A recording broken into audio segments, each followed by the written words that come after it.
నమస్తే, welcome to special debate. ఏపీలో పెద్ద చర్చ విద్యకు సంబంధించి.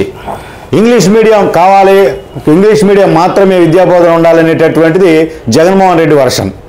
చంద్రబాబు నాయుడు మాత్రం ఇంగ్లీష్ మీడియం అనేటటువంటిది విద్యకు సంబంధించి ఒక భాగంగానే ఉంటుంది, అది మేము వద్దు అనటం లేదు. కేవలం ఏదైతే ఇంగ్లీష్ మీడియం కంటే తెలుగు మీడియంలో చెప్తేనే విద్యార్థులకు ఎక్కువగా కూడా అర్థమయ్యే పరిస్థితి ఉంటుంది అనేటటువంటిది చంద్రబాబు నాయుడు వర్షన్. అటు జగన్మోహన్ రెడ్డి, ఇటు చంద్రబాబు నాయుడు ఇద్దరు కూడా ప్రస్తుతం ఏదైతే ఈ ఎడ్యుకేషన్కి సంబంధించినటువంటి అంశంలో ఇంగ్లీష్ మీడియం తెలుగు మీడియంకి సంబంధించినటువంటి అంశాన్ని వాళ్ళు బహిరంగ వేదికలపైనే పెద్ద ఎత్తున ప్రజలకు వాళ్ళ యొక్క అభిప్రాయాన్ని తెలియజేస్తున్నటువంటి పరిస్థితి. దీనికి సంబంధించి అసలు ఇంగ్లీష్ మీడియం యొక్క ప్రాధాన్యత ఏపీకి సంబంధించి ఎంత మేరకు ఉంది, అలాగే ఇంగ్లీష్ మీడియం అనేటటువంటిది ఉంటేనే విద్యార్థులకి బోధన సంబంధించి డెవలప్మెంట్ ఉంటుందా ఫర్దర్గా, లేదంటే తెలుగు మీడియమే ఉండాలా, ఏం జరుగుతుంది అసలు ఇంగ్లీష్ మీడియంకి సంబంధించినటువంటి అంశం పైన మనం ఏం చెప్పుకోవచ్చు ప్రజలకు అనేటటువంటిది మనతో ఉన్నారు సీనియర్ జర్నలిస్ట్, రాజకీయ విశ్లేషకులు, సామాజిక విశ్లేషకులు నగేష్ గారు ఉన్నారు. ప్రస్తుతం నగేష్ గారితో మాట్లాడదాం. ఆయనకు ఆర్థిక పరమైనటువంటి అంశాలపైన కూడా అపరిమితమైనటువంటి అనుభవం ఉన్నటువంటి వ్యక్తి.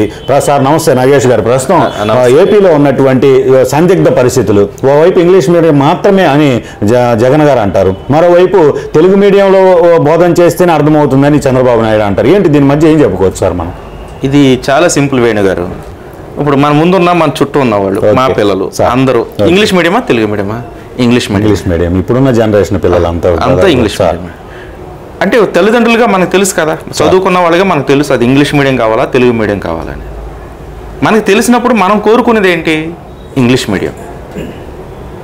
మేము ఇప్పుడు యాజ్ ఏ పేరెంట్గా నేను ఇంగ్లీష్ మీడియం కోరుకుంటున్నాను. అంటే ఇక్కడ తెలుగు మీడియం కావాలి ఇంగ్లీష్ మీడియం కావాలనే క్వశ్చన్కి చాలా క్లియర్ కట్ పేరెంట్సే ఆన్సర్ ఇస్తారు. ఇంగ్లీష్ మీడియం కావాలని ఎవరు తెలుగు మీడియంలో తీసుకెళ్ళి వేయరు. ఇప్పుడు తెలుగు మీడియం కావాలని కోరేవాళ్ళు ఎవ్వరూ కూడా వాళ్ళ పిల్లలు కానీ వాళ్ళ మనవాళ్ళు కానీ ఇంగ్లీష్ మీడియమే చదివిస్తున్నారు. నాతో ఈ ఫేస్బుక్లో సోషల్ మీడియాలో ఒక ఆయన ఆర్గ్యూ చేస్తుంటాడు. ఆయన పేరు విజయలో ఏదో పెద్ద ఆయన, నాకు పరిచయం లేదు. ఆయన నాకు తెలుగు మీడియం బెస్ట్, మాతృభాష చాలా గొప్పది అని ఇంగ్లీష్లో మెసేజ్లు పెడుతూ ఉంటాడు. Okay sir. నేనేమో ఇంగ్లీష్ మీడియం కావాలని నేను తెలుగులో మెసేజ్లు పెడుతూ ఉంటాను. ఆయనకి తెలుగు రాదు, ఆయన పిల్లలు ఇంగ్లీష్ మీడియం, ఆయన మనవాళ్ళు ఇంగ్లీష్ మీడియం, వాళ్ళంతా అమెరికాలో ఉంటారు. కానీ ఆయన ఇక్కడ మాత్రం తెలుగు మీడియం కావాలి, మాతృభాష ముద్దు అని చెప్తూ ఉంటాడు. సో ఇట్లా ఉంది తెలుగు మీడియం కావాలని కోరుకునేవాళ్ళు. ఇంకా తెలుగు మీడియంలో బాగుంటుందా ఇంగ్లీష్ మీడియంలో బాగుంటుందా అనేది ఒక క్వశ్చన్. ఇది మీరు అడిగిన ప్రధానమైన ప్రశ్న. మనం బతకడానికి ఏదైతే అవసరమో అది కావాలి. ఓకే. ఇప్పుడు మన ఆంధ్రప్రదేశ్లో పర్టికులర్గా ఇండియాలో ఏ భాషలో విద్యాబోధన జరుగుతుంది? తెలుగు మీడియం ఇంగ్లీష్ మీడియం పక్క పెట్టండి. ఉద్యోగం కానీ ఉపాధి కానీ బతుకు కానీ ఏ భాషలో దొరుకుతుంది? ఎంబీబీఎస్ ఇంగ్లీష్ మీడియంలో ఉంటుంది, సాఫ్ట్వేర్ ఇంగ్లీష్ మీడియంలో ఉంటుంది, ఇంజనీరింగ్ ఇంగ్లీష్ మీడియంలో ఉంటుంది, మెడికల్ ఫీల్డ్ ఇంగ్లీష్ మీడియంలో ఉంటుంది, ఆల్ ఇంటర్వ్యూస్ ఇన్ ఇంగ్లీష్. మరి ఇన్ని ఇంగ్లీష్లో ఉన్నప్పుడు తెలుగు మీడియం చదువుకున్నవాడు ఆ ఎగ్జామ్స్లో ఎలా పాస్ అవుతాడు? Okay sir. ఒకప్పుడు అంటే మేము చదువుకున్నప్పుడు, మా వయసులో మేము చదువుకున్నప్పుడు అందరూ తెలుగు మీడియం నుంచే వెళ్ళేవారు. ఓకే. అందరూ తెలుగు మీడియం నుంచి వెళ్ళేవారు కాబట్టి అందరి భాష ఒకలాగే ఉంటుంది, అందరూ జ్ఞానం ఉన్నవాడిని తీసుకుంటారు. ఓకే. ఇప్పుడు ఇంటర్వ్యూస్లో కానీ అటెంప్ట్స్లో కానీ ఇంగ్లీష్ వచ్చినాడు. ఇప్పుడు సివిల్స్ యూపీఎస్సీ రాయాలా? యూపీఎస్సీ రాయాలంటే ఇంగ్లీష్ మీడియమే, తెలుగు మీడియం లేదు. గ్రూప్ 1 పేరుకి తెలుగు మీడియం పెట్టినా, గ్రూప్ 2 తెలుగు మీడియం పెట్టినా ఇంటర్వ్యూ ఇంగ్లీష్లో చేస్తారు. Okay sir. అక్కడ సక్సెస్ అవ్వాలి కదా. అంటే ఖచ్చితంగా ఇంగ్లీష్ వచ్చి తీరాల్సిందే ఇప్పుడున్న పరిస్థితుల్లో. బతకాలంటే, బాగా బతకాలంటే, నువ్వు కూలి పని చేసుకుంటానంటే అవసరంలే. ఏదో డ్రైవర్ ఉద్యోగం, చిన్న ఉద్యోగం చేసుకుంటాను, రోడ్లు ఊడ్చుకుని పని చేస్తాను, చిన్న ఉద్యోగాలు చేసుకుంటాను, ఇంగ్లీష్ అవసరం లేదు.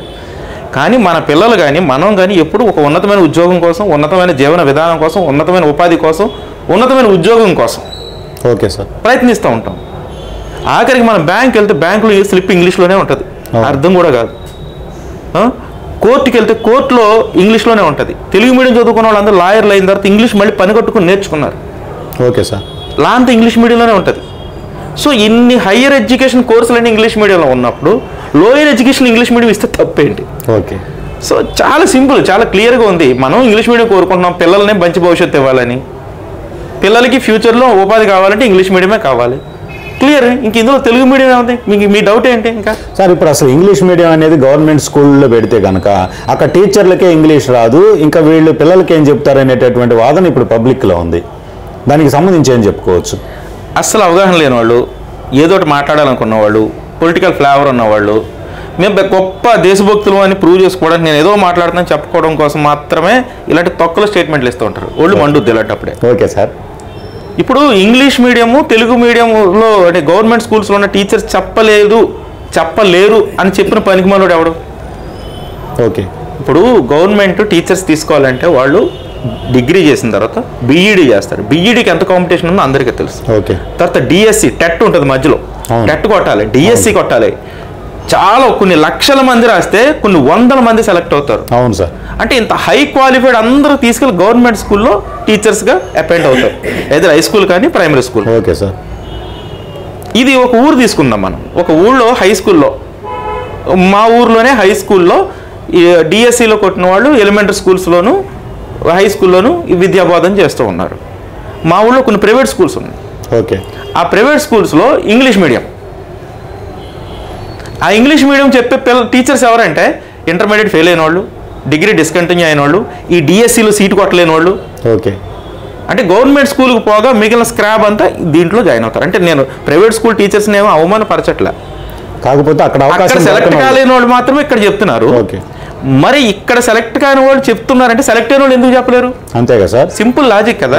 ఓకే. ఇంకొక విషయం, ఇంగ్లీష్ నేర్చుకోవడం కానీ ఇంగ్లీష్ చెప్పడం చాలా ఈజీ. ఓకే. ఒక టీచరు బిఏ బీఈడి చేసిన తర్వాత, బిఎస్సి బీఈడి చేసిన తర్వాత ఆ టీచర్కి ఖచ్చితంగా ఇంగ్లీష్ చదవడం వస్తుంది. ఆ టీచర్ ఇంగ్లీష్ ఎగ్జామ్ రాయక్కర్లా, కానీ ఆ టీచర్ ఇంగ్లీష్లో బోధించవచ్చు. మనము ఉపాధ్యాయుడు నిత్య విద్యార్థి అని చదువుకున్న చిన్నప్పటి నుంచి. తెలుగు పాఠం చెప్పే మాస్టారు కూడా, తెలుగు వచ్చిన మాస్టారు కూడా ముందు రోజు సాయంత్రం 4-5 సార్లు చదువుకొని వస్తాడు పాఠం. అవును. హిందీ మాస్టర్ కూడా 4-5 సార్లు చదువుకొని వస్తాడు. అలాగే అన్ని సబ్జెక్టులు, అలాగే ఇంగ్లీష్ వాడు కూడా 4 సార్లు చదువుకుని వస్తాడు. పోనీ ఇంగ్లీష్ మీడియం చెప్పాలనుకుంటాడు, ఆ టీచర్ 4 సార్లు చదువుకుని వస్తాడు. తెలియని పదాలు డిక్షనరీలో చూసుకుంటాడు, పాఠం ఎక్స్ప్లెయిన్ చేస్తాడు. పిల్లలకి అర్థమైతే చాలు, టీచర్స్కి అంత అవగాహన ఉండక్కర్లేదు. బోధించడం చాలా ఈజీ అండి. అంటే వాళ్ళకి ఆల్రెడీ బోధించడం ఎలా అనే దాని మీద కదా ట్రైన్ అయ్యుంటారు. వాళ్ళకి భాష తెలిస్తే చాలు కదా. చిన్నప్పుడు మనకి ఫిజిక్స్ లెక్చరర్ ఉండేవాడు, మనకి స్కూల్లో ఎన్ఎస్ నేచురల్ సైన్స్ టీచర్స్ లేనప్పుడు, జీవశాస్త్రం టీచర్స్ లేనప్పుడు పిఎస్ మాస్టరే ఎన్ఎస్ చెప్పేవాడు. అవును సార్. ఈయనకి ఎన్ఎస్ మీద పట్టు ఉండదు, కానీ బుక్లో చూసి చెప్తాడు, చెప్పగలడు, అద్భుతంగా చెప్తాడు. అలాగే ఇంగ్లీషు సోషల్ ఒకే మాస్టర్ చెప్తాడు. అవును సార్. సాధారణంగా ఇంగ్లీష్ చెప్పే టీచర్లు అందరూ కూడా ఇంగ్లీష్ మీడియం టీచర్స్ కాదు. అవును సార్. మీరు ఇప్పుడు ఆల్రెడీ ఉన్న ఇంగ్లీష్ టెక్స్ట్ ఉందండి, 6 సబ్జెక్టులు, ఇంగ్లీష్ కూడా ఒక సబ్జెక్ట్ ఉంది. ఇప్పుడు ఇంగ్లీష్ టెక్స్ట్ బుక్ చెప్పే ఇంగ్లీష్ మాస్టర్లు ఉంటారు మన స్కూల్లో, ప్రతి స్కూల్లో 1-2 ఉంటారు. వీళ్ళెవరు కూడా ఇంగ్లీష్ మీడియం స్టూడెంట్స్ కాదు, తెలుగు మీడియంలోనే బిఏ బీఈడి చేసి వచ్చిన వాళ్ళు ఉంటారు ఎక్కువ. మరి వాళ్ళు చెప్పగలిగింది వీళ్ళు చెప్పలేరా? సింపుల్ కదా, ఒక నెల ట్రైనింగ్ ఇస్తే సరిపోతుంది. చాలా కోర్సులు ఉన్నాయి. ఏముంది, ఒక నెల రోజులు టీచర్స్కి ఇంగ్లీష్లో చెప్పలేని టీచర్లు అందరికీ ఒక నెల రోజులు ట్రైనింగ్ క్యాంప్ పెడితే డిఈఓ ఆఫీస్లో క్లియర్. ఓకే. 2 సంవత్సరాలు చెప్తే సరిపోతుంది. 2 సంవత్సరాల తర్వాత ఆటోమేటిక్గా అదే పట్టాలు ఎక్కేస్తుంది. బ్రిడ్జ్ కోర్సులు అంటాం కదా. Okay sir. ఇప్పుడు మనకు 6వ తరగతి వరకు చదువుకోకపోతే 12 సంవత్సరాలు తీసుకెళ్ళి డైరెక్ట్ 7వ తరగతిలో వేసి బ్రిడ్జ్ కోర్స్ అని పెడతారు ఒక నెల. టీచర్స్కి బ్రిడ్జ్ కోర్స్ పెడితే పోయే. సింపుల్ అండి. దీనికి ఒక సింపుల్ సొల్యూషన్ పెట్టుకుని, మాతృభాష చాలా గొప్పది, మాతృభాష మర్చిపోతారు, ఇంగ్లీష్ మీడియం పెడితే మాతృభాష మర్చిపోతారని చెప్పిన పనికిమాలోడు ఎవడండి? సినిమా యాక్టర్ మహేష్ బాబు ఉన్నాడు. అసలు ఆయన తెలుగు మీడియమే చదవలేదు, ఆయన తెలుగు రాయడం రాదు, తెలుగు చదవడం రాదు. ఎక్కడ చెన్నైలో చదువుకోండి, తెలుగు అద్భుతంగా మాట్లాడతాడుగా, తెలుగులో సినిమాలు అద్భుతంగా చేస్తున్నాడు కదా, డైలాగ్.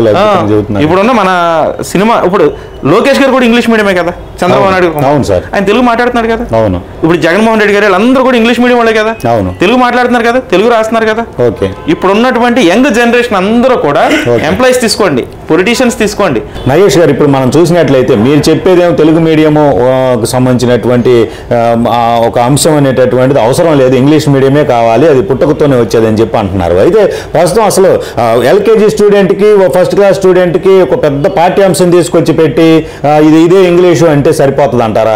అసలు ఆ పాఠ్యాంశాలకు సంబంధించి ఎల్కేజీ 5th క్లాస్ లోపు పాఠ్యాంశాన్ని చదివి విద్యార్థి అర్థం చేసుకోగలరా? అసలు ఈ విద్యా విధానం ఇంగ్లీష్ మీడియంకి ఓకే, జగన్మోహన్ రెడ్డి ఇంగ్లీష్ని స్టాండ్ తీసుకోవటం మంచిదే, కానీ విద్యా విధానంలో ఆ పాఠ్యాంశాల పొందికల్లో మార్పు తీసుకురాకుండా ఇదే పాఠ్యాంశాల నుంచి, ఇదే విద్యా విధానాన్ని నుంచి మీడియం మాత్రమే మార్చేస్తే సరిపోతుంది అంటారా? అసలు విద్యా విధానమే చాలా వరస్ట్గా ఉంది సార్. విద్యా విధానం ఎంత వరస్ట్గా ఉందంటే ఇప్పుడు 30 ఏళ్ల క్రితం పెట్టిన సిలబస్ ఇప్పుడు చెప్తున్నారు. మొన్న ఈ మధ్య సెంట్రల్ గవర్నమెంట్ విద్యా విధానాన్ని మార్చింది. Okay sir. ఇప్పుడు 11th క్లాస్, ఇంతకుముందు 10th క్లాస్ ఉండేది, ఇప్పుడు 11th క్లాస్ ఉండేది. ఇప్పుడు 80sలో పీయూసీ వరకు ఉండేది. పీయూసీ అది ఆ విద్యా విధానం తీసేసి మీకు అర్థమయ్యేలాగా ఇంటర్మీడియట్ ఉండేది కదా, ఇంటర్మీడియట్ ముందు పీయూసీ చదివేవారు, 10th తర్వాత పీయూసీ చదివేవారు. అది తీసేసిన తర్వాత ఇంటర్మీడియట్ పెట్టారు. ఇప్పుడు మళ్ళీ ఏం చేశారు, ఇంటర్మీడియట్ తీసేశారు. తీసేసి డిగ్రీ 4 ఏళ్ళు చేశారు. 10th క్లాస్నేమో 11th క్లాస్ చేశారు. అంటే ఇంటర్మీడియట్ 2 ముక్కలు చేసి ఫస్ట్ ఇయర్ నేమో హై స్కూలింగ్లోను, సెకండ్ ఇయర్ నేమో డిగ్రీలో కాలేజీలోను కలిపారు. ఇది కొత్త విద్యా విధానం. ఇది కూడా కొంచెం అబ్నార్మల్గానే ఉంది. దీంట్లో కూడా సరిగా లేదు. ఎన్ని పక్కకు పెడితే ప్రభుత్వ విధానాలు మారాలి. ఇప్పుడు కొఠారి కమిషన్ వేశారు. కొఠారి కమిషన్ గతంలో వేసి అసలు ఎడ్యుకేషన్ సిస్టమ్ బాగుండాలంటే ఏం చేయాలనేది దాని మీద వేసినప్పుడు రాష్ట్ర బడ్జెట్లో అంటే మొత్తానికి కేంద్ర రాష్ట్ర ప్రభుత్వాల బడ్జెట్లో 30% కేటాయించాలని, అప్పుడే విద్యా విధానం బాగుంటుందని చెప్పారు. కానీ ఇప్పుడు సెంట్రల్ గవర్నమెంట్ 2 to 3% కేటాయిస్తుంది, స్టేట్ గవర్నమెంట్ 10 to 11% కేటాయిస్తుంది. టోటల్ ఇదంతా కలిపిన 15% ఉండట్లా. అంటే విద్యకి ఎంత కావాలో అందులో సగం కూడా పెట్టట్లేదు. ఇంకా మరి విద్యా విధానం ఏం బాగున్నట్టు? ఓకే సార్, ఇది సింపుల్ కదా. ఇప్పుడు కడుపు నిండా అన్నం తినాల్సిన వాడికి సగం పెడితే బాగున్నట్ట బాగాలేనట్ట? బాగాలేదు. సో విద్యా విధానంలోనూ లోపాలు ఉన్నాయి. ఇంకా మీరు చెప్పిన ప్రశ్న, అసలు ఎల్కేజీ యూకేజీలు ఎందుకు? వరల్డ్లో నెంబర్ 1 ఎడ్యుకేషన్ సిస్టమ్ ఫిన్లాండ్లో ఉంది. ఈ గణాంకాలు తీస్తారు ప్రతి దేశంలోనూ, ప్రపంచవ్యాప్తంగా ఏ ఏ దేశాలు ఎడ్యుకేషన్లో బెస్ట్గా ఉన్నాయి అనేది ఒక గణాంకాలు ప్రతి సంవత్సరం తీస్తారు. దానికి కొన్ని క్రైటీరియాస్ ఉన్నాయి. అందులో ఫిన్లాండు, ఇంగ్లాండు, సింగపూర్ ఇలాంటి దేశాలు నెంబర్ 1లో ఉన్నాయి. ఫిన్లాండ్ ఎప్పుడు ఫస్ట్ ప్లేస్లో ఉంటుంది. ఫిన్లాండ్లో పిల్లలు స్కూల్కి 8వ సంవత్సరం తర్వాత వెళ్తారు సార్. 14వ సంవత్సరం వరకు ఒంటుపడి పడలే. 14వ సంవత్సరం నుంచి ప్రొఫెషనల్ కోర్సెస్ స్టార్ట్ అవుతాయి వాళ్ళకి. వాళ్ళు ఆ ఎడ్యుకేషన్ సిస్టంలో వరల్డ్స్ నెంబర్ 1 ఎడ్యుకేషన్ సిస్టంలో ఉన్నారు. మనం 3వ సంవత్సరంలోనే మాటలు వచ్చేటప్పుడు స్కూల్ పంపించేస్తారు పిల్లల్ని తల్లిదండ్రులు. చాలా దారుణం కదా. వాడు ఎల్కేజీ యూకేజీ ఫస్ట్ క్లాస్ చదివి నేర్చుకునేది ఏంటంటే 26 ఇంగ్లీష్ అక్షరాలు. అంతకు మించి ఏముండదు. మా అయితే God bless mummy, God bless daddy 2-3 పద్యాలు నేర్చుకుంటారు, మూను సన్ను ఇలాంటివి నేర్చుకుంటారు. ఇంతకు మించి నేర్చుకుని ఏముండదు. దీనికి పెట్టే ఖర్చు సంవత్సరానికి 1-2 లక్షలు ఖర్చు పెట్టాలి. అవును సార్, అవసరమా?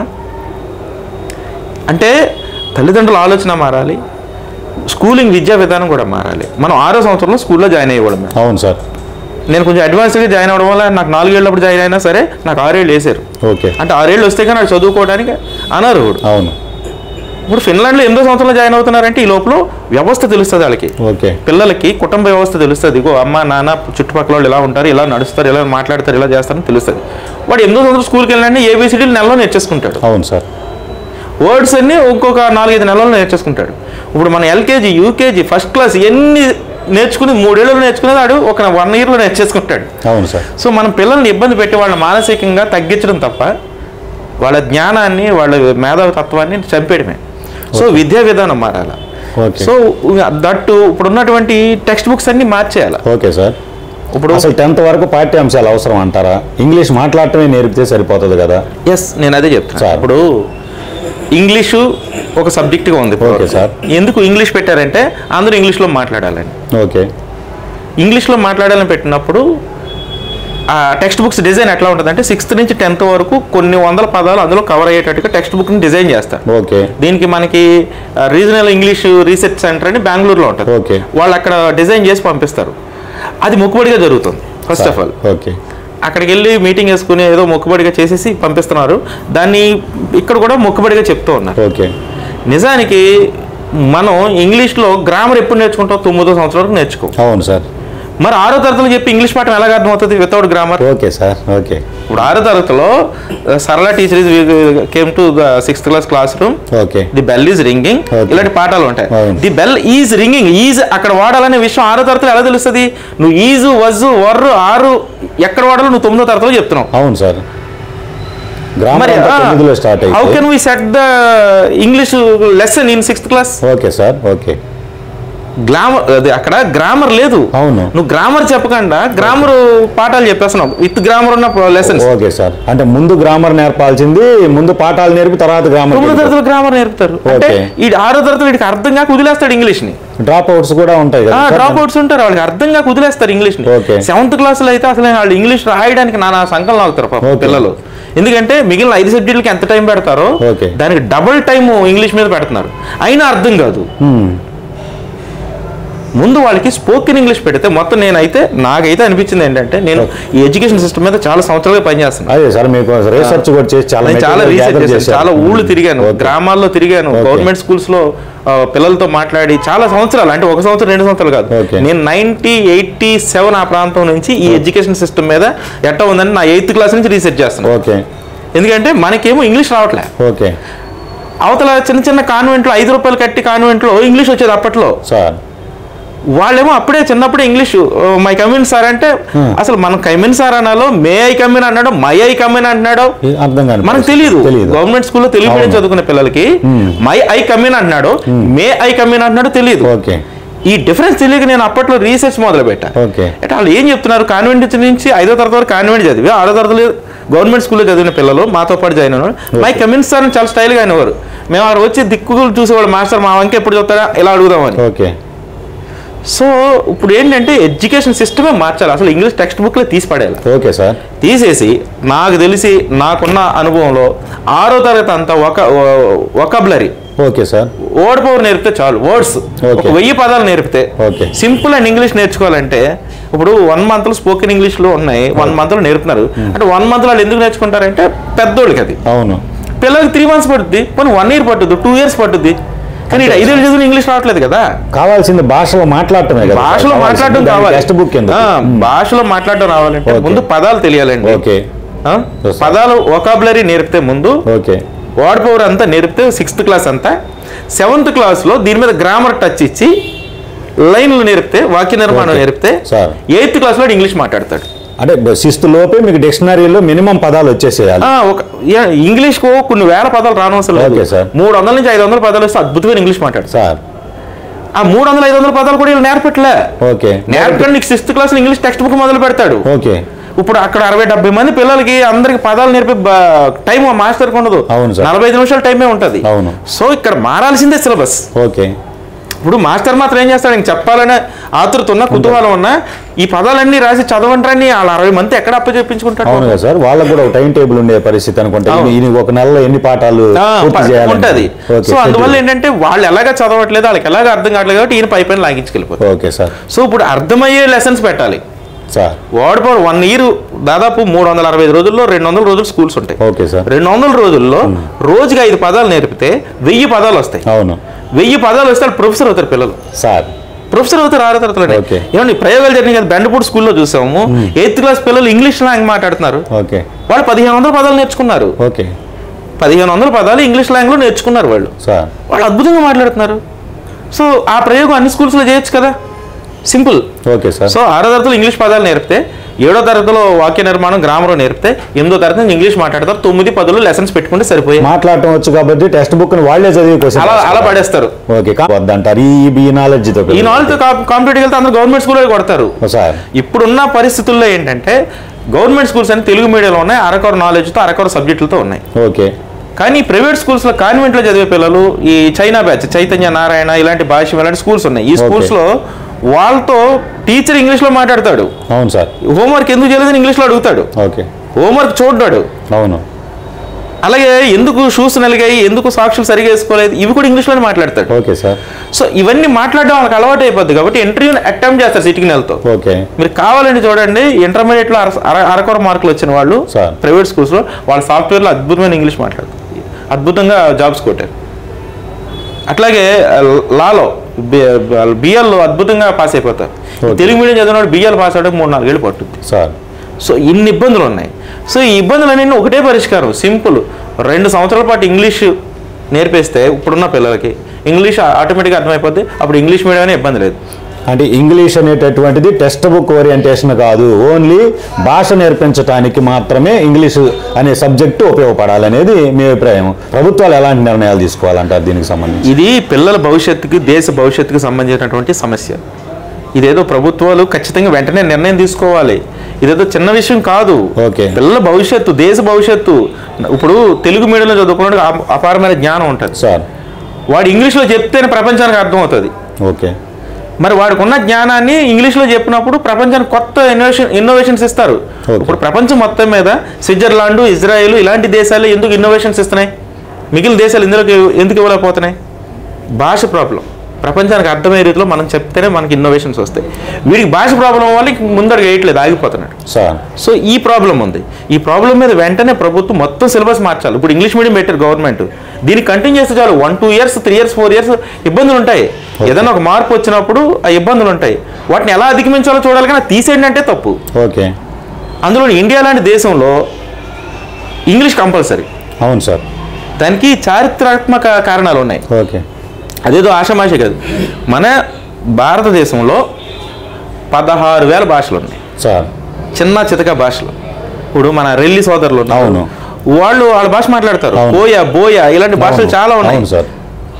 ఎస్టీస్ లో లంబాడి చాలా భాషలు కూడా లిపి లేని భాషలు చాలా ఉన్నాయి. ఇప్పుడు సంస్కృతం కూడా మాట్లాడతారు సార్. సో ఇప్పుడు వీటన్ని కూడా లిపి లేని భాషలు కూడా ఓకే భాషలు ఉన్నాయి, నిలబడి ఉన్నాయి. అవును సార్. ఇప్పుడు భారతదేశంలో ఉన్న పరిస్థితుల రీత్యా 16,000 భాషలు ఉంటే 121 భాషలు అఫీషియల్ లాంగ్వేజెస్ ఉన్నాయి సార్. ఇప్పుడు ఇక్కడ మాట్లాడే భాష తమిళనాడులో పనిచేయదు. అవును, తమిళనాడులో పనిచేసే భాష కర్ణాటకలో పనిచేయదు. కర్ణాటకలో మాట్లాడే భాష మలయాళంలో పనిచేయదు, కేరళలో పనిచేయదు. హిందీ ఒక 7-8 రాష్ట్రాల్లో మాట్లాడుతున్నారు. అది ఒక కామన్ లాంగ్వేజ్గా 7-8 రాష్ట్రాల్లో వర్కౌట్ అవుతుంది సార్. హిందీని కూడా మనం ఇంగ్లీష్లో మీరు చెప్పినటువంటి విధానంలోనే 1వ తరగతి నుంచి హిందీ పాఠ్యాంశం టెక్స్ట్ బుక్ కాకుండా దాన్ని కూడా ఒక స్పోకెన్ హిందీ లాగా 6th వరకు నేర్పి హిందీ భాష మాట్లాడటం విద్యార్థికి వచ్చిన తర్వాతే టెక్స్ట్ బుక్ని ముందుకు ప్రాసెస్ స్టార్ట్ చేస్తే పోయిద్ది అనుకోవచ్చా?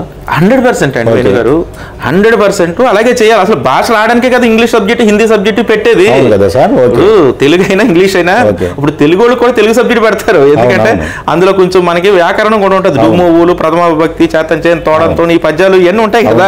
చంపకమాలి ఇవన్నీ ఎందుకు నేర్చుకుంటాం? ఇవన్నీ ఎందుకంటే అందులో తెలుగులో కూడా గ్రామర్ నేర్చుకోవడానికి. కొంత తెలుగు భాష మనకి చాలా మందికి తెలుగు భాష కూడా అందరికీ పూర్తిగా రాదు. అవును సార్. ఇప్పుడు ఉన్న పిల్లలకి రహదారి అంటే అర్థం కాదు, రోడ్ అంటేనే తెలుస్తుంది. సో మనం ఆ కల్చర్లో పెరిగాం. ఇప్పుడు ఇండియాలో బ్రిటిషర్స్ ప్రభావం వల్ల ఎక్కువ రాష్ట్రాలు ఇంగ్లీష్లో మాట్లాడతాయి. మన లా ఇంగ్లీష్లో ఉంది, మన కాన్స్టిట్యూషన్ ఇంగ్లీష్లో ఉంది, మన యాక్టివిటీ ఇంగ్లీష్లో ఉంది, మన పోస్టల్ వ్యవస్థ ఇంగ్లీష్లో ఉంది, మన పోలీస్ వ్యవస్థ ఇంగ్లీష్లో ఉంది. అవును సార్. మన ట్రాన్స్పోర్ట్ వ్యవస్థ ఇంగ్లీష్లో ఉంది. మనం హిందీ నేర్చుకోవాలి, జీవోలన్నీ ఇంగ్లీష్లో ఉంటాయి. సో ఇంత వ్యవస్థ ఇంగ్లీష్లో ముడిపడి ఉన్నప్పుడు చదువుకున్న ప్రతి ఒక్కరు ఇంగ్లీష్ నేర్చుకోవాలి. అంటే హిందీ నేర్చుకోవచ్చు కదా అనేది ఉత్తరాది వాళ్ళ ప్రభావం ఉంది. ఓకే, ఇప్పుడు భారతదేశం అంతా హిందీ నేర్చుకుని ఒకే భాష ఉంటే పర్వాలేదు, కానీ హిందీ నేర్చుకుంటే ఇండియాలోనే వర్కౌట్ అవుతుంది. అవును సార్. కానీ ఇక్కడ మనం ఇప్పుడున్న ప్రతి ఎగ్జామ్కి ఇంగ్లీష్ ఉంటుంది, క్వశ్చన్ పేపర్. అలాగే ఆన్లైన్లో ఇంటర్వ్యూలు కూడా ఇంగ్లీష్ భాషలోనే వాళ్ళు క్వశ్చన్ అడగటం, వీళ్ళు ఆన్సర్ చెప్పడం ఉండేటటువంటిది. ప్రస్తుతం మనం గ్లోబలైజేషన్లో చూసుకుంటే కనుక ఇంటర్వ్యూస్ అన్ని, ఆన్లైన్ ఇంటర్వ్యూస్ అన్ని ఇంగ్లీష్లోనే ఉంటాయి. భాష ఎంత కమ్యూనికేషన్ అనేటటువంటిది ఎంత బాగా తరోగా వస్తే కనుక ఫ్లూయెన్సీ, అప్పుడే వాటిని అటెంప్ట్ చేయగలరు కదా సార్. దాని గురించి కూడా ఇది ఉపయోగపడే పరిస్థితి ఉంటుంది ఖచ్చితంగా. ఇప్పుడు హిందీ నేర్చుకోవడం వల్ల తప్పేం కాదు, 4 భాషలు నేర్చుకుని సబ్జెక్ట్ ఉంది కాబట్టి ఫాలో అవ్వచ్చు, నేర్చుకోవచ్చు. కానీ హిందీలో ఇప్పుడు అమెరికాలో 20 లక్షల మంది తెలుగు వాళ్ళు ఉన్నారు, ఆంధ్ర వాళ్ళు ఉన్నారు, తెలుగు వాళ్ళు ఉన్నారు. ఇండియా మొత్తం మీద ఎన్ని లక్షల మంది ఉంటారు? వీళ్ళందరూ కామన్ లాంగ్వేజ్ లేదు. సో అందరికి world wide common language English. ఇప్పుడు చైనా లాంటి దేశాలు అయితే ఇంగ్లీష్ పని చేయవచ్చు, జపాన్ లాంటి దేశాలు అయితే ఇంగ్లీష్ పని చేయవచ్చు. కానీ మనం సెలెక్ట్ చేసుకున్న ఇంగ్లాండ్, అమెరికా ఇలాంటి దేశాలు, యూరోపియన్ కంట్రీస్ లో ఇంగ్లీష్ వర్కౌట్ అవుతుంది. అంతే సార్. ఓకే. సో మనం తెల్లారి లేస్తే గూగుల్ మాత్రం వాడతాం. గూగుల్ అంతా ఇంగ్లీషే కదా. సో ఇప్పుడు ఇంగ్లీష్ అనివార్యమైపోయింది. ఇప్పుడు పరిగెడుతున్న ప్రపంచంతో మనం నేర్చుకుని పరిగెట్టాలి తప్ప ఎప్పుడో మా తాత గోచి పెట్టుకున్నాడు, మా తాత ఆడ కొడుకు పని చేసుకున్నాడు, మా నాన్న అవై చెప్పులు వేసుకున్నాడు, నేను అలాగే ఉంటానంటే వర్కౌట్ అవ్వదు. అవును సార్. మన పిల్లలు మనకన్నా మోడర్న్ గా, అంటే మన పిల్లలు మనకన్నా బాగుండాలనుకుంటా. Modern means specialities. పూర్వకాలమే బాగుందండి. పూర్వకాలం ఇప్పుడు ఐఏఎస్ అయిన వాళ్ళు, ఐపీఎస్ అయిన వాళ్ళు తెలుగు మీడియం చదువుకోలేదా అని అడుగుతున్నారు. అదొక క్వశ్చన్. ఆ క్వశ్చన్ చాలా పెద్ద తప్పుడు క్వశ్చన్ అనమాట. ఐఏఎస్ కలెక్టర్లు అయిన వాళ్ళు, ఎస్పీలు అయిన వాళ్ళు తెలుగు మీడియం చదువుకున్నారంటే అప్పుడు ఒక ఊర్లో ఉన్న వాళ్ళందరూ కూడా అన్ని కమ్యూనిటీస్ మీన్స్ అక్కడ పేదలు, దళితులు, బీసీలు, అగ్రవర్ణాలు అందరూ ఒకే స్కూల్లో చదువుకునేవారు. హై స్కూల్లోనే ఒకే హై స్కూల్లో చదువుకునేవారు. వాళ్ళ ఎడ్యుకేషన్ సిస్టమ్ ప్రామాణికాలన్నీ ఒకలాగా ఉంటాయి. బాగుంటాయా చెత్తగా ఉన్నాయని పక్కకు పెడితే ఒకే లెవెల్లో ఉంటాయి. కాబట్టి ఇందులోంచే కాంపిటీషన్ ఉంటుంది.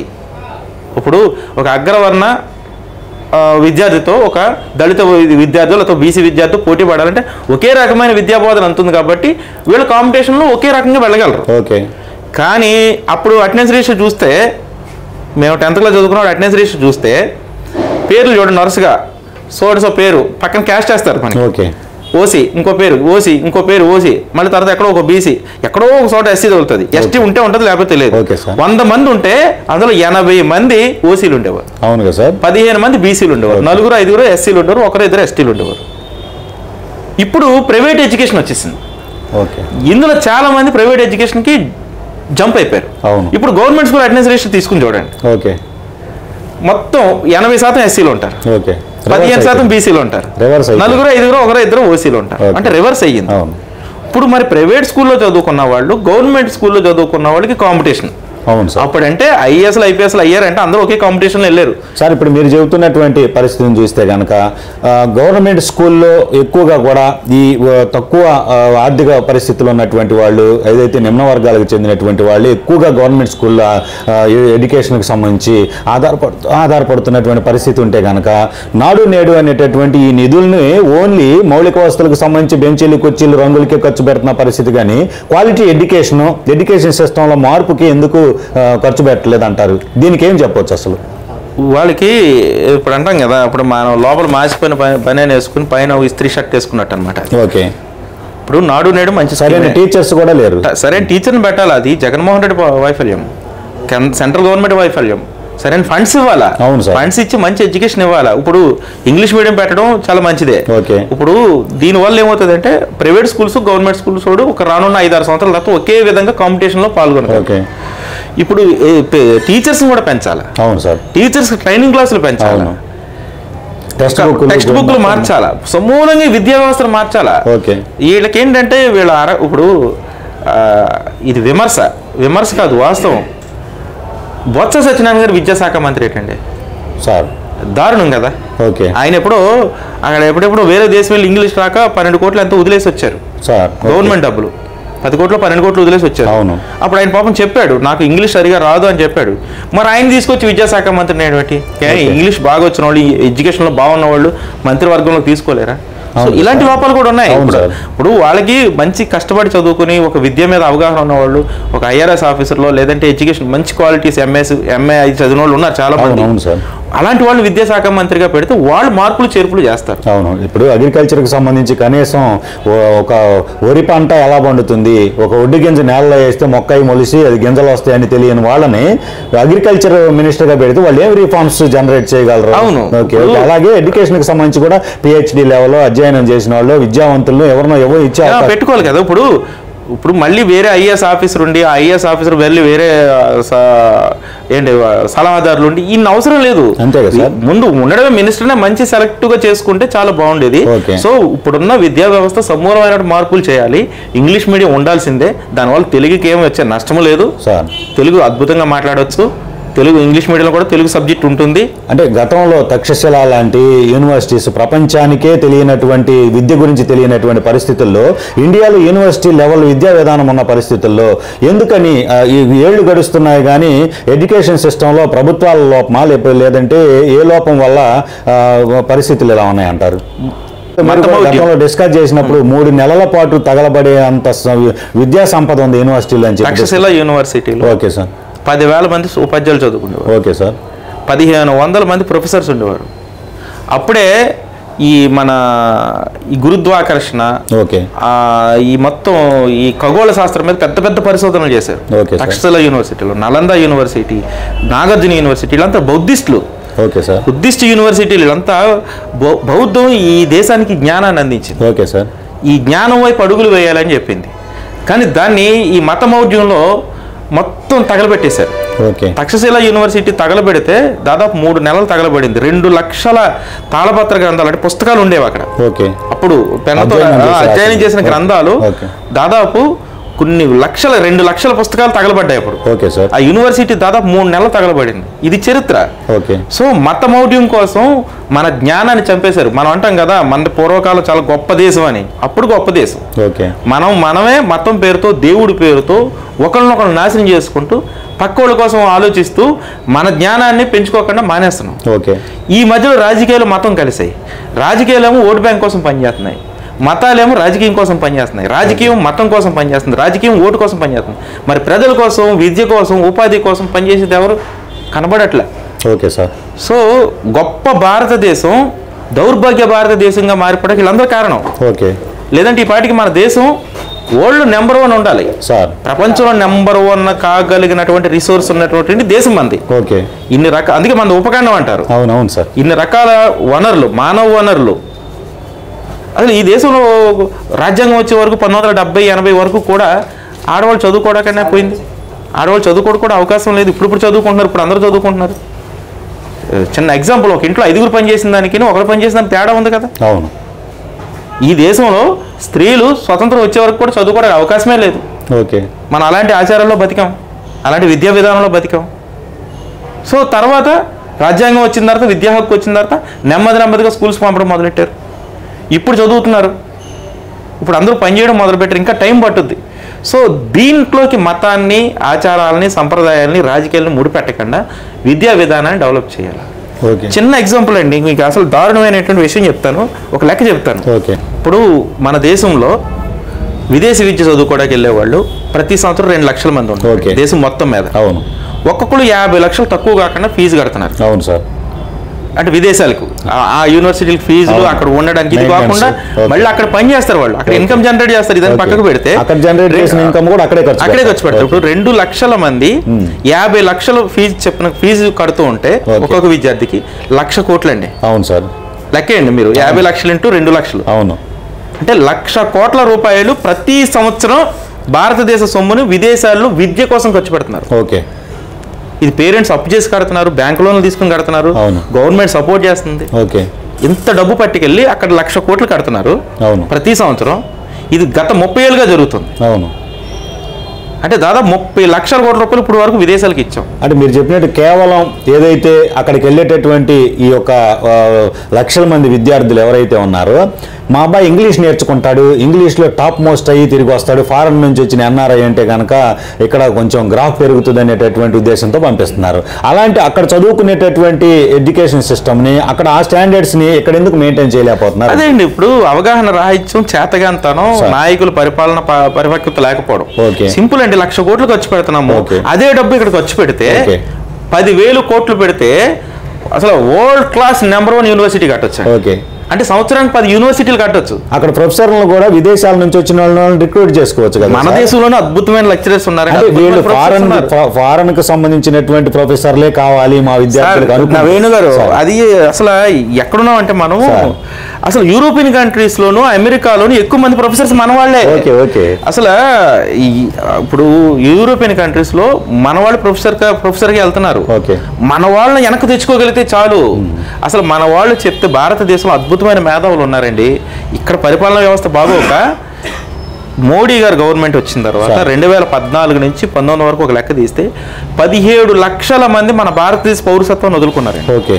ఈ దేశం వద్దు, ఈ దేశం మాకు నచ్చట్లేదని మేధావులు, డబ్బున్న వాళ్ళు, వ్యాపారవేత్తలు, ఫైనాన్స్ రీజనరేట్ చేసేవాళ్ళు వీళ్ళంతా విదేశీ పౌరసత్వం తీసేసుకున్నారు. వాళ్ళు వేరు వేరు దేశాల్లో తీసుకున్నారు. అంటే మన దేశం నుంచి 17 లక్షల మంది విదేశీ మేధావులు పోయారు. మీకు విదేశీ పౌరులు మామూలు వాళ్ళు వెళ్తే కాదండి. ఇప్పుడు కువైట్, ఖతార్ కూలి పనికి వెళ్ళేవాళ్ళు కాదు, బాత్రూమ్ కడగడానికి వెళ్ళేవాళ్ళు కాదు. మేధావులు పౌరసత్వం మార్చుకునే జ్ఞానం ఉందంటే వాళ్ళు డబ్బు జనరేట్ చేసేవారు, ఆర్థిక వ్యవస్థను డెవలప్ చేసేవారు, విద్యను డెవలప్ చేసేవారు. ఏమంటే అమర్త్య సేన్ మన దేశ పౌరసత్వం వదులుకునేటట్టుగా మనం మార్చామంటే అమర్త్య సేన్ అంటే సామాజిక ఆర్థికవేత్త, నోబెల్ బహుమతి సాధించినటువంటి మొట్టమొదటి ఆర్థికవేత్త భారతదేశంలో, సామాజిక ఆర్థిక శాస్త్రంలో. మరి అలాంటి ఆర్థికవేత్త నాకు ఈ దేశం వద్దు, నేను వేరే దేశ పౌరసత్వం తీసుకునేటట్టుగా చేశారు. సో అలాంటి హీన స్థితి ఉంది మనకి. ఇప్పుడు 1,00,000 కోట్లు ప్రతి సంవత్సరం విద్యమే ఖర్చు పెడితే అసలు విదేశీ డబ్బు మన దగ్గరకు వస్తుందండి. అవును సార్. ఇప్పుడు జేఎన్యూ, ఇప్పుడు జేఎన్యూ యూనివర్సిటీ ఉంది, అలాంటి యూనివర్సిటీలు ఎన్ని ఉన్నాయండి, ఇప్పుడు ఏం కట్టారు అసలు? ఈ మధ్యకాలంలో ఏం కట్టలేదు కదా. గడిచిన 10-15 ఏళ్లలో 20 ఏళ్లలో అవును అద్భుతమైన యూనివర్సిటీలు భారతదేశంలో ఎక్కడ నిర్మాణం జరిగిందండి? లేదు కదా. కడితే వస్తారు. అసలు ఆ డబ్బు అంతా విదేశాల నుంచి మనం తెప్పించుకోవాలండి. అవును. మీకు ఒక విషయం చెప్తాను. హార్ట్ సర్జరీ చేయించుకోవడానికి అమెరికా నుంచి ఇండియా వచ్చి చేయించుకుని వెళ్తారు. మీకు తెలుసా? ఓకే. చాలామంది అవకాశం ఉన్నవాళ్ళు అమెరికా నుంచి ఇండియా వచ్చి ఎక్కువ కేరళ, బెంగళూరు అక్కడ చేయించుకుని వెళ్తుంటారు. ఎందుకంటే అమెరికాలో హార్ట్ సర్జరీ చేయించుకోవాలంటే మన డబ్బు ప్రకారం 10 లక్షలు 20 లక్షలు అవుతుందండి.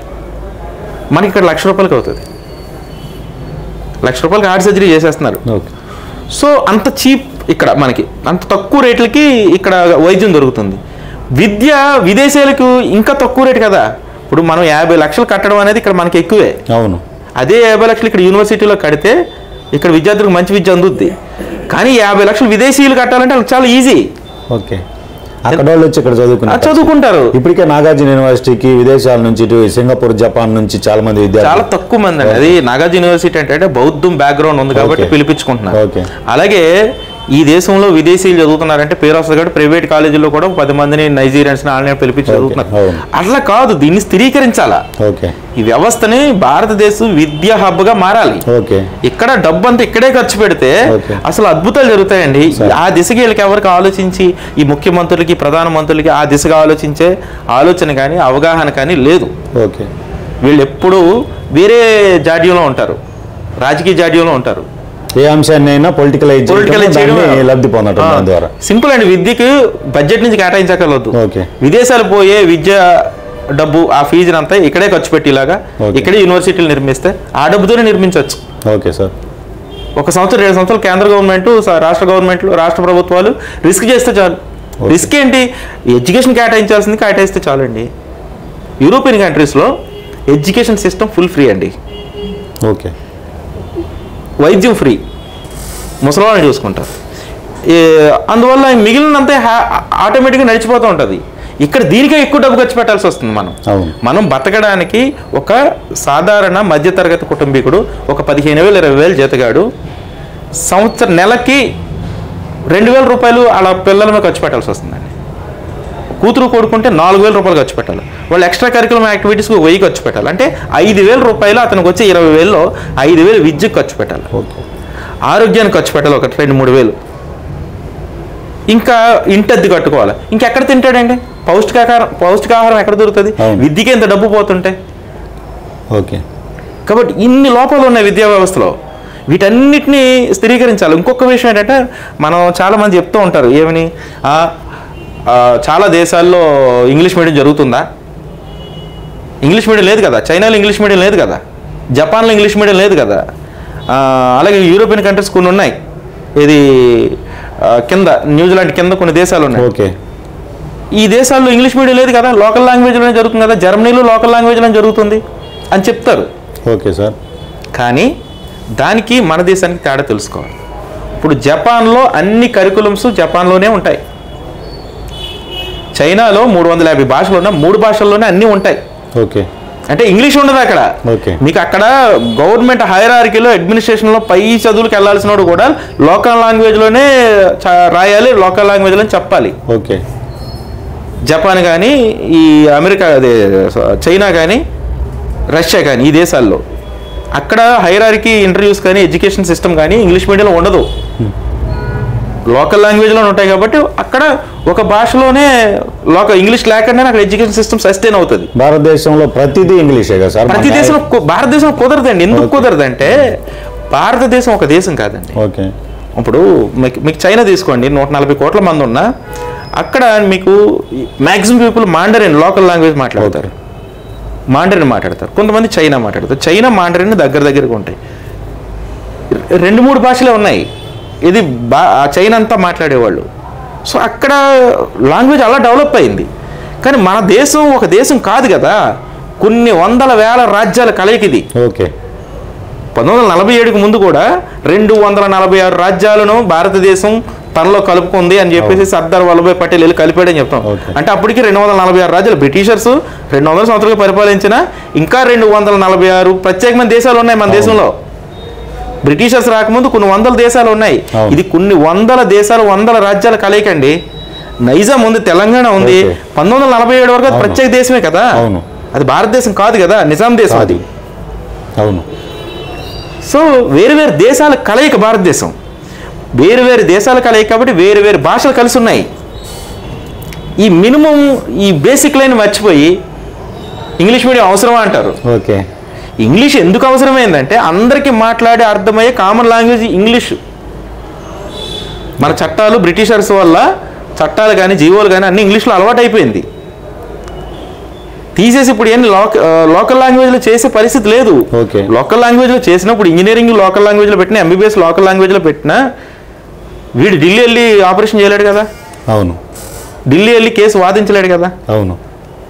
ఢిల్లీ వెళ్ళి సిస్టమ్ని ఆర్గనైజ్ చేయలేడు కదా. సో ఇప్పుడు ఇంగ్లీష్ అనివార్యం అయిపోయింది మన జీవితంలో. ఓకే. కాబట్టి దీన్ని అర్థం చేసుకుని ప్రజలందరికీ ఇంగ్లీష్ వచ్చేటట్టుగా, విద్యార్థులందరికీ ఇంగ్లీష్ వచ్చేటట్టుగా ఇంగ్లీష్ బోధనే ultimate. Okay, thank you sir. ఇది ఏదైతే ఆంధ్రప్రదేశ్లో ఎడ్యుకేషన్కి సంబంధించి ఇంగ్లీష్ మీడియమా తెలుగు మీడియమా అనేటటువంటి ఒక పెద్ద ఎత్తున చర్చ జరుగుతున్న పరిస్థితుల్లో అసలు ఇంగ్లీష్ మీడియమే ఉండాల్సినటువంటి అవసరం ఉన్నప్పటికీ కూడా ఇంగ్లీషు భాష నేర్పించడమే ప్రధానంగా తీసుకోవాలి. స్కూళ్ళలో 1వ తరగతి నుంచి ఏదైతే బేసిక్ లెవెల్స్లోనే పాఠ్యాంశాలను తీసుకొచ్చి విద్యార్థి పైన రుద్దే పరిస్థితి ఉంటే మాత్రం ఇంగ్లీషు భాష ఏమాత్రం రాని పరిస్థితి ఉంటుంది. కాబట్టి డెఫినెట్గా స్పోకెన్ ఇంగ్లీష్ అనేటటువంటిదే ప్రధానంగా ఇంగ్లీష్ సబ్జెక్ట్లో ఉంచితే కనుక డెఫినెట్గా ఇంగ్లీష్ భాష అనేది విద్యార్థికి వస్తుందనేటటువంటిది ప్రభుత్వం ఏదైతే తీసుకునేటటువంటి నిర్ణయం ఉంటుందో అది సార్థకం అవుతుందనేటటువంటి ఒక అభిప్రాయం అనేటటువంటి నగేష్ గారి యొక్క విశ్లేషణలో తెలుస్తున్నటువంటి పరిస్థితి ఉంది. ఏదైతే విదేశాలకు వెళ్ళేటటువంటి విద్యార్థుల సంఖ్య 2 లక్షల మంది ఉంటే కనుక 1,00,000 కోట్ల ఏదైతే భారత ఏదైతే సంపద అంతా కూడా విదేశాలకు వెళ్తుంది. అదంతా ఇక్కడే గనక ఖర్చు పెట్టే పరిస్థితి ఉంటే ఉన్నతమైనటువంటి తక్షశిల, నలంద లాంటి యూనివర్సిటీలే ఇక్కడ ఏర్పడే పరిస్థితి ఉంటుంది. విదేశాల నుంచి వచ్చి విద్యార్థులు ఇక్కడే చదువుకునే పరిస్థితి ఉంటుంది అనేటటువంటి ఒక అభిప్రాయం కూడా వ్యక్తం చేస్తున్నటువంటి పరిస్థితి. ఇది ఈరోజు టాపిక్. మరో టాపిక్తో మళ్ళీ కలుద్దాం. నమస్తే.